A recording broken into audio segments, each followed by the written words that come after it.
Picture this. It's a Thursday afternoon. You're driving home from work thinking about dinner when suddenly the check engine light flicks on. You take it to the shop and the mechanic says it's the alternator.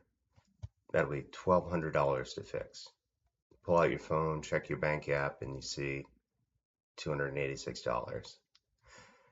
That's the kind of gut drop moment 57% of Americans say they've experienced in the past year, according to Bankrate.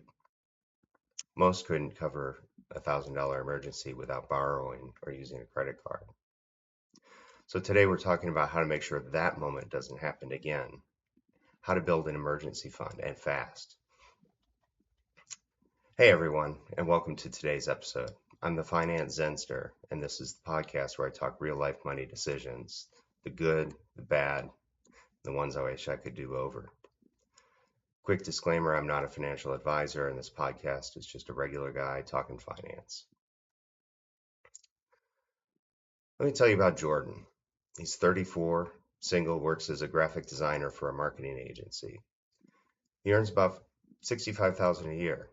Nice money, roughly $4,500 a month after taxes. He wasn't reckless with his money. Jordan paid his bills, contributed to his 401k, and enjoyed life. But he also lived paycheck to paycheck without realizing it. Every dollar had a place: rent, car lease, dining out, streaming services. His savings were what was left over, which wasn't much. Then came the curveball. His company merged, layoffs hit, and Jordan's name was on the list. He had less than $500 in savings and $1,200 in monthly rent due in 2 weeks. Unemployment took 6 weeks to process. He maxed out 2 credit cards and borrowed from friends. When he finally started his new job, he was $3,800 in debt, paying 24% interest.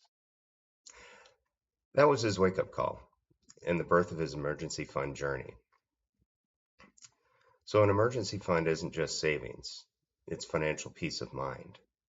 It's the buffer between you and panic when life happens, and it always does. According to the Federal Reserve's Economic Well-Being Report, nearly 1 in 3 adults faced an unexpected $400 expense last year, and 36% couldn't pay for it without cash or from cash or savings. Think of it like this. Insurance protects your car, your health, and your home, but your emergency fund protects your sanity and your financial well-being. Experts like Fidelity Investments suggest aiming for 3 to 6 months of essential expenses. Don't let that number overwhelm you. Start small. Even $500 can stop you from going into debt during a minor crisis. Here's how Jordan figured out his comfort cushion. He listed his essential monthly costs: rent, $1,200, groceries, $450, utilities, $160, car payment, $380, gas, $150, insurance, $230, phone and internet, $120. All told, $2,690 per month. So taking Fidelity's suggestion, 3 months worth would be $8,070, and 6 months worth of expenses would be $16,140. He set his first goal at just $3,000, just to get over 1 month's expenses to get traction quickly. He needed a small win, he knew, in order to keep going.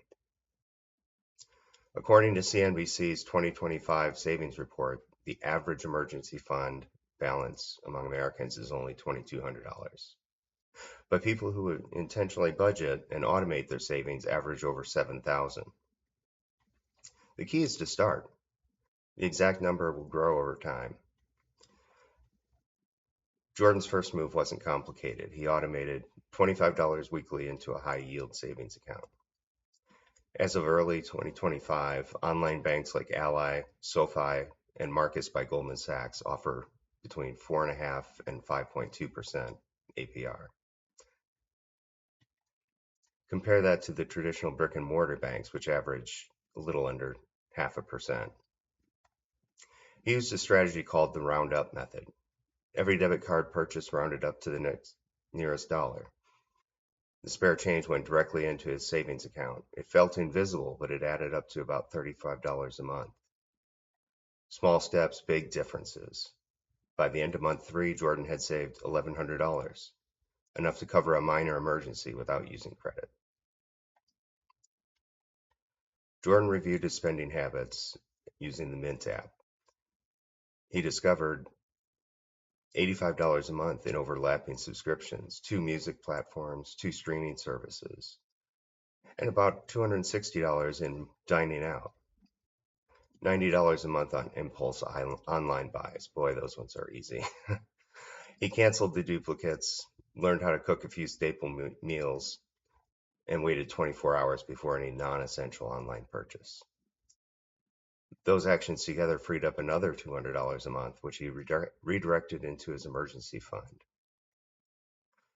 Now, the Bureau of Labor Statistics reports that the average U.S. household spends $3,695 per year on food away from home and $3,000 on entertainment.